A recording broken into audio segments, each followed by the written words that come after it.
Ignore that I said that.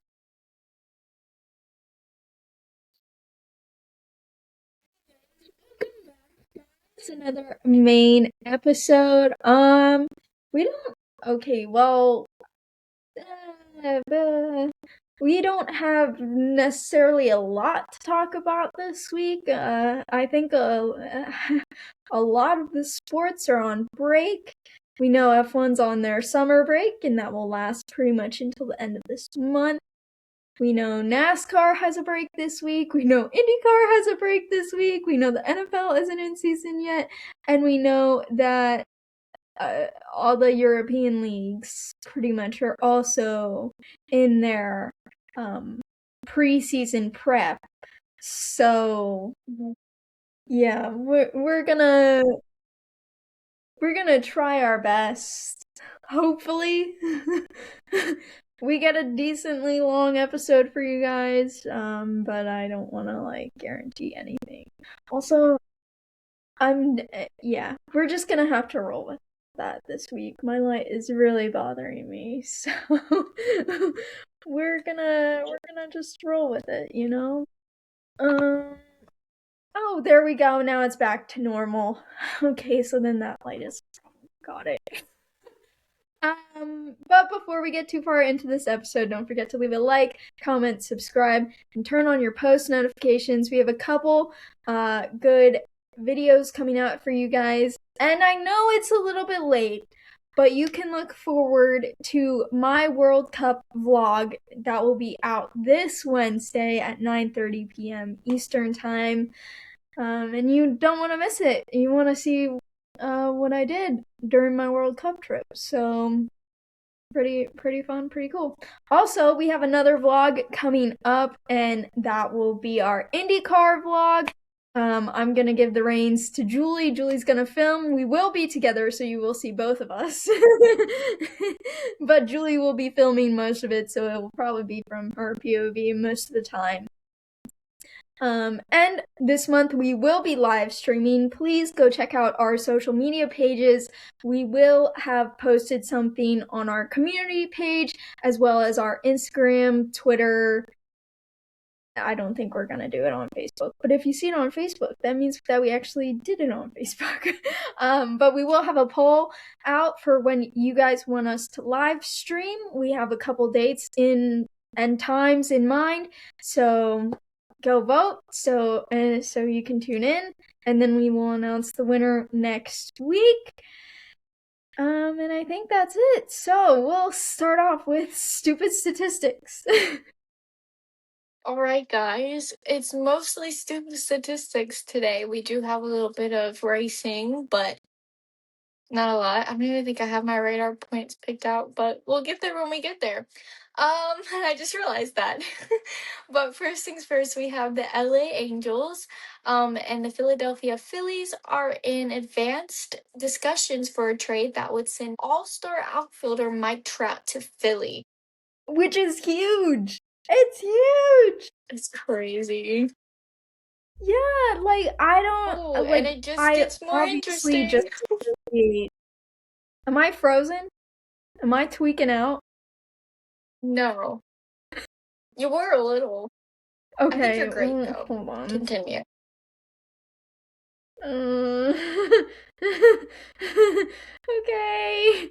Okay. We'll hope that that's for the best. But anyways, Mike Trout is from the Philly area, so this would be huge for him to come back to PA and to Philly and play for his hometown team. However, I feel like the Phillies aren't that great, so I don't know why why the Angels would look to trade Mike Trout. He's old-ish. We'll see. So interesting. We'll find out. If you guys have any ideas on why, let us know in the comments. And then we have the LA Dodgers owe $1.1 billion in deferred money to players. The players including Otani and Smith until 2043, Betts and Edman until 2044, Snell until 2046, Freeman until 2040, Tucker until 2045, Hernandez and Scout until 2039, and then Diaz until 2047. $1.1 billion in deferred money. How does that even how do you manage that? That's insane. Just to be oh yeah, guys, we owe $1.1 billion in deferred money. I guess it's baseball. It is. I don't understand it that much, but whatever, I guess. I'm gonna let him take this one. So next up, we have Gianni Infantino proposed a plan earlier this week to sell stake in the World Cup to private investors. I think that they said that it was around 20% that he wanted to sell, which personally I'm not a fan of it, and to me that's just a power grab that he's making in order to kind of retain his status as FIFA president. However, in response to this, UEFA, CONCACAF, and the Asian Football Confederations have all put out statements about how they disagree with this and that FIFA need to undertake an urgent review of its governance. Yes, I still agree with that. However, there are certain confederations like Mexico and Saudi Arabia that have put out statements of support for Infantino, and again, that to me is just a money grab. So, and of course, Saudi's gonna stick with him because he has Saudi investors going into. Yeah. So either way, it's corrupt. And I really hope that, well, this leads to the next point of people are now calling for Infantino to be removed from his role at FIFA. In addition, people are predicting that he will be stepping down sometime this upcoming week. So we'll have to keep an eye out for that news because that's going to be huge. And I don't know who will end up how the next person is selected to be the FIFA president. So hopefully they find someone that's not corrupt because everyone that's been the FIFA president so far has been very corrupt. Yeah, accepting bribes and money scandals and if we couldn't tell. Yeah, it's just all very, very messy and very not professional and barf. But Infantino's senior advisor also resigned with immediate effect in protest of this proposal, and I think that says a lot because this was his most trusted advisor who stepped down and was like, no, this is gonna be bad for all of football. Why would we do this? So that says a lot. And then Spain and Portugal announced that they would even withdraw from hosting the 2030 World Cup if this proposal does go through. Now, this proposal, as of this point in time, which is Sunday at 9:17 p.m. Eastern Time, it has been rejected. But that's not to say that he couldn't, alter it in a way that it's not 20%, maybe he bumps it down to 10%, but even then that's still a lot that could potentially be going to private investors. And even I wouldn't even be okay with 5%. I don't think that they should sell out overall because then that's kind of mega corruption right there. Right? And that kind of just, to me, it rubs me the wrong way, especially because, it's a private investor. Well, then, they're not necessarily gonna pay as much to do the sponsorships and all that, so it's there's too many conflicting things that would come and not make it good again. So as of this point in time, it's canceled, and people are saying Infantino will resign sometime this week. But I'd be holding my breath on that if that actually happens. Oh yeah. Anyways, we have Chelsea have been handed a £10 million fine by the FA and will be handed a suspended 2-window transfer ban for things that the previous Chelsea owner did. With this case finally being concluded, we can now focus on the FA's ruling on Man City. Yeah, which is their 116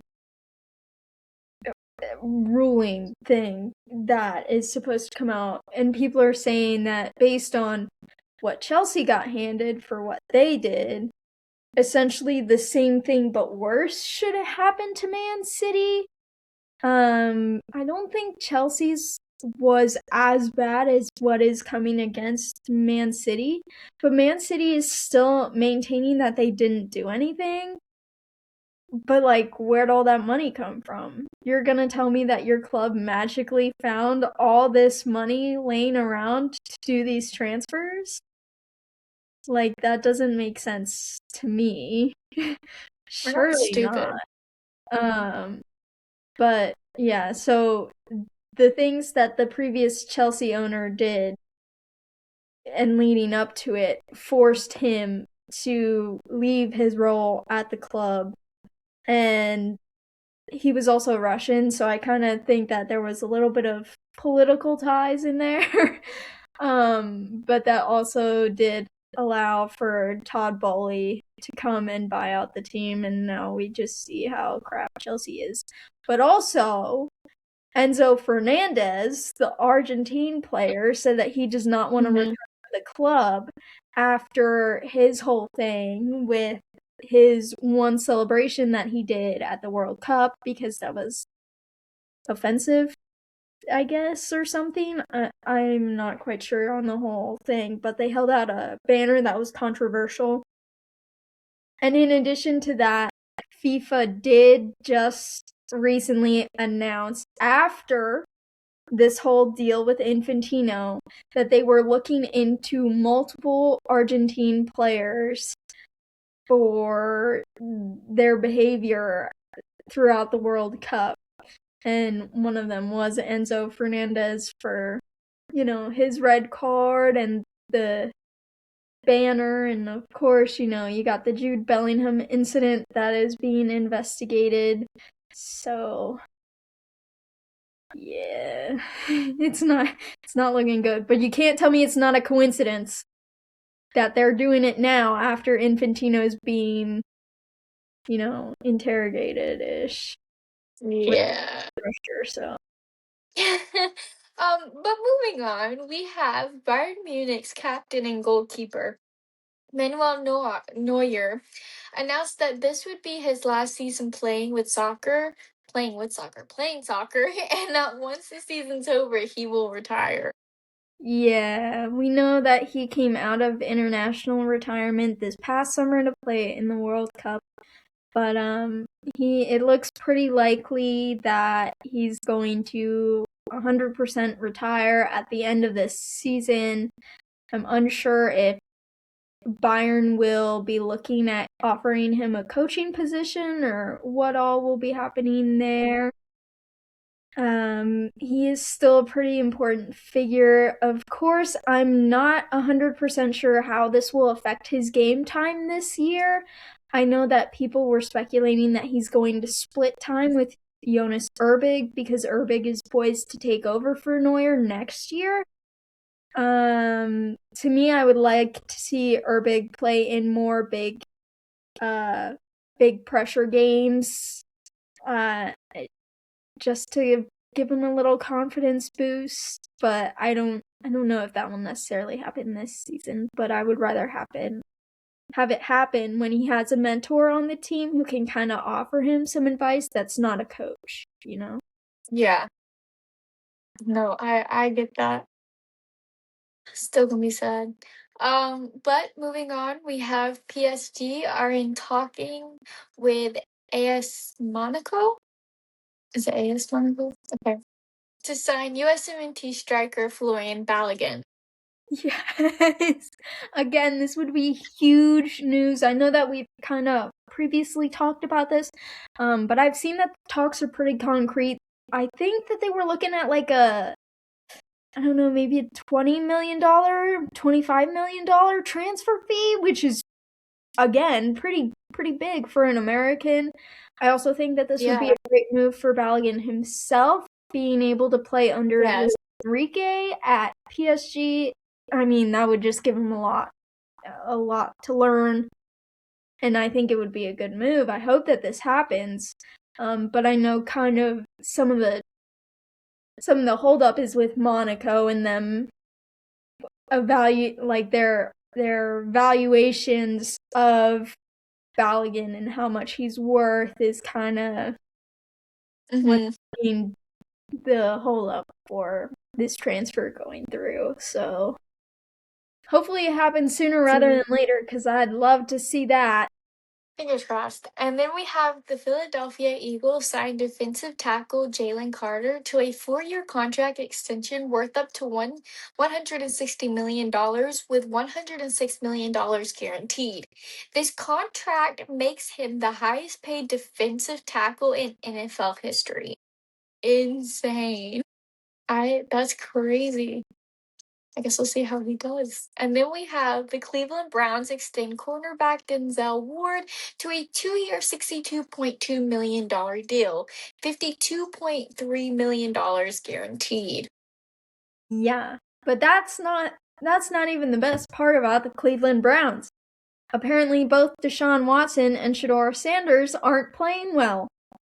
And rumor has it that it's Dylan Gabriel who's playing the best out of all the quarterbacks after the horrendous season that he had last year. My gosh, that tells you everything you need to know. Oh, and then we have the New Orleans Saints announce they are letting Taysom Hill go. He is the guy who can play quarterback, running back, wide receiver, tight end, and short string. Not short string. Why did I say short string? I'm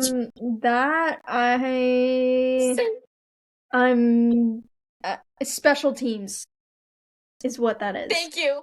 Thank you. I was like, that's not right. That's not right.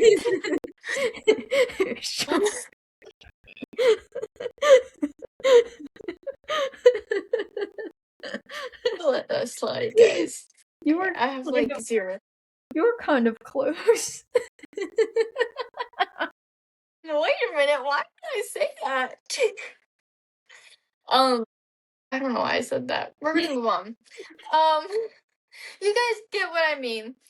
I'm running on no sleep. Okay, the team also signed star wide receiver Chris Olave.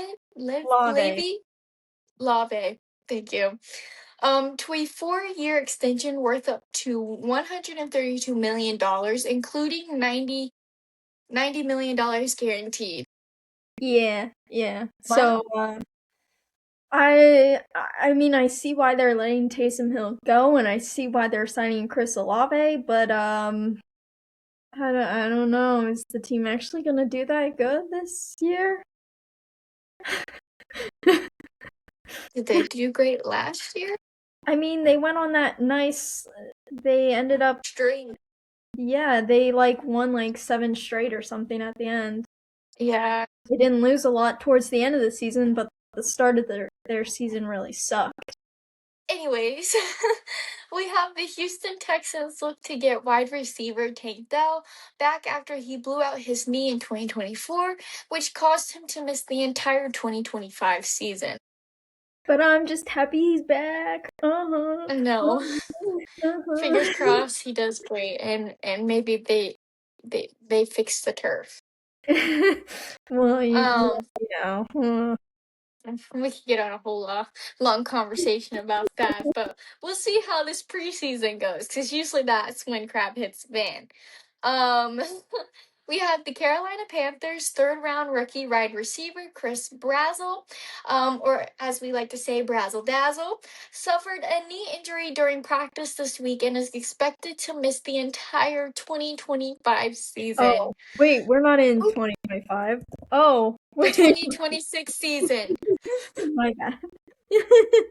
Yeah, no, Brazzle Dazzle looked poised to have a good year with the Panthers. He was lining up alongside T-Mac. They were trying to give Bryce Young another weapon, which he really would have been. He really would have been. So it's just upsetting to see that he like blew out his knee or something like that. So I know, I no, was no, no, excited to no. see I how he think was it's going to. LCL. I think it's just the one ligament that he blew out. I could be wrong. Something happened. Yeah. It's not great. We won't see him this season.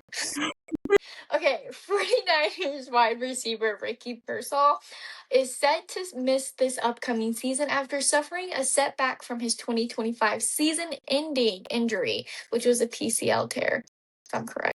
Yeah. Yeah, which is rough. And they said that coming in, he was cleared. He was cleared coming into preseason training to, get back to normal. However, that is not the case. Apparently, the injury site is like swelling up and stuff, and they think that he might have to potentially undergo another surgery to kind of clear out it a little bit. So that's not great. But in other news, Nick Bosa, my boy, is back. My boy Nick Bosa. So we get to see him play. I saw videos of him working out, so I'm excited to see him back in action. And Deebo Samuels also, no, is it? No, Deebo Samuel also re-signed a deal with the 49ers. So after spending last season with Washington, he's back with the 49ers. It's now coming back. Yeah. But in other news, we have the LA Chargers quarterback Justin Herbert announced that him and Madison Bear were engaged. That's my quarterback, guys. And historically, you know what has happened after a quarterback has proposed like that? They've gone on to get to the Super Bowl or win a Super Bowl. Minus Josh Allen, he's the exception. Yeah, he is. But they have the Buffalo Bills curse kind of going for them. They get so far and then it just goes downhill. So we won't talk about that. Yeah, so like He Patrick was Mahomes in 2020, he ended up making a Super Bowl appearance. Brock Purdy in 2023 made a Super Bowl appearance. Christian McCaffrey also in 2023 made a Super Bowl appearance. Oh wait. Oh, but Josh Allen won NFL MVP, but I don't know if you can count that because that's not necessarily the same thing, but that's in 2024. And Sam Darnold last year had a career year and he was the Super Bowl winner. So therefore, the Chargers fans, you might be up this season. Hey. Okay. After being required to close the curtains for the World Cup, Dallas Cowboys owner Jerry Jones is considering tinting the windows at the AT&T Stadium. Well, you remember last season where they had like that whole quarter where they were playing into the sun and they were at home. Yeah. And they were like, but we can't see what all is going on here. Because he refused to close the blinds on the stadium to block the windows. I mean, you might just have to do it. You know how expensive that probably is to tint windows at a stadium? Well, that whole wall is pretty much just windows. Yeah. So it'd be guys, if they end up doing that, if you guys can find the estimate, I want to know how much they're paying for that because tinting is expensive. Yeah. Well, good luck to them on that. And then we have Lance Stroll is the only driver this season who has never completed all the laps of a race. Is this surprising? No. Stroll has either been lapped or retired from every race. Again, is this surprising? No. Well, because, it's only Stroll. Like, Fernando's still there, and he's That's finished what I'm on the saying. lead lap. Is it surprising for him? Oh, gotcha. I was like, but Aston Martin isn't that bad. I'm not saying it's Aston Martin. I'm just saying, is it surprising for him? No. But anyways, let's move on with the last minute racing stuff. Yes, so NASCAR, we don't have anything this week. So there's that. Fun times. Our next race will be next weekend, and that will be the Iowa Corn 350 powered by ethanol, and that will be at 3:30 p.m. Eastern Time. I know we did kind of touch on this last week, but I didn't have the race winner or the podium, but I do now. So last year's race winner for this race was William Byron. Chase Briscoe was on the podium, as well as Brad Keselowski. So I'm really hoping and praying that we can get the car, where it needs to be and we can win. But I'm holding my breath on it, knowing how the car has been. And I really need us to advance through to the next, or get clear of where we currently are. So, in the standings, because we're not doing too hot and we're getting kind of close. And we don't have a race win. I don't even think we have a podium finish this year yet. So, great. Anyways, we're moving on to IndyCar. And again, there was no race this week. So, however, we got some news in terms of a next gen car. So, they announced the next IndyCar chassis and like what the whole car is supposed to look like earlier this week.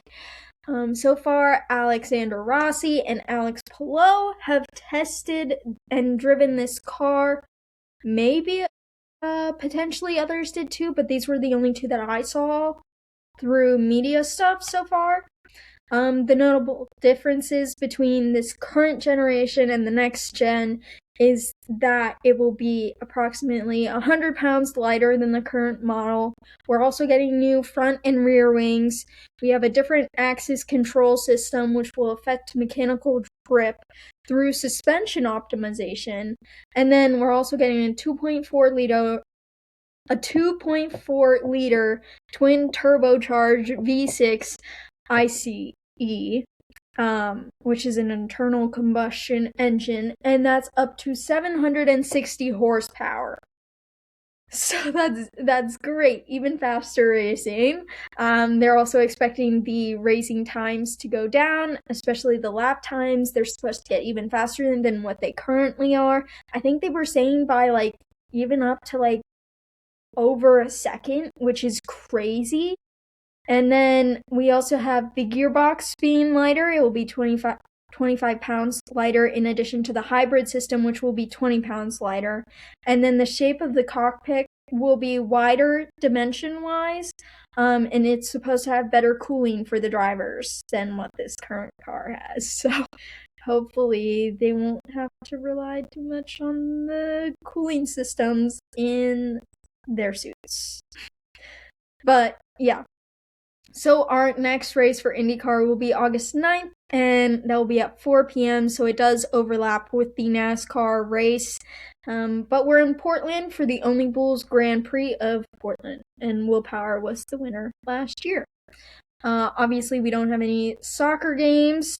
Nothing about soccer going on. I mean, we have friendlies, but there's no point in keeping track of them. By the way, if you were relying on that Bayern Munich friendly game, 15-0. So Yes. we said it wasn't going to be much of a game. But No. our radar points. So last week, Julie had any baseball game throughout the week. I had the Bayern Munich preseason friendly that we just talked about. Again, wasn't much of a game. 15 goals, like, not much you can do about that. But this week I have the Hall of Fame game Thursday at 8 p.m. Eastern time. That will be the Cardinals versus the Panthers. I doubt we will see any of the starters, but football is back, baby. So I'm excited for that.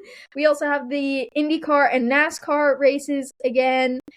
That will be Sunday. And then we have Chelsea versus Juventus, Arsenal versus Real Betis, AC Milan versus Inter Milan, and Mallorca versus PSG. But again, it's preseason, so it doesn't really matter. They're not really playing their star players. So pretty simple. But mine is the Only Bulls Grand Prix in Portland. We just kind of talked about that, so keep a lookout for it. it's going to That's be a pretty good much race. it. I know, I'm excited. Keep a lookout for our live streams. Again, go check out our other social media pages because we're doing that little, like, you decide what day we live stream, so go vote. We'll have it eventually up, so just keep a lookout for it. Don't forget to subscribe, like, and turn on our post notifications because we do have that vlog coming out, but we do have other videos coming out too. We'll have a vlog out for that, the Indy 250 Freedom Race. That probably won't be out till like the end of this month, but keep a lookout for it. And we might be doing some posts and stuff during that weekend too, so keep a lookout for that. I hope you guys enjoyed this video and meant a lot to us to work on. It was shorter this week. It'll be longer eventually. Again, football's finally starting back up again, so we'll have some stuff to talk about that. Soccer starting up, but give us still a couple more weeks because we don't really talk about the beginning games because there's not really much to talk about. We wait until we have more points and like advancements and stuff like that. So keep a lookout for those videos. And yeah, I hope you guys like this video.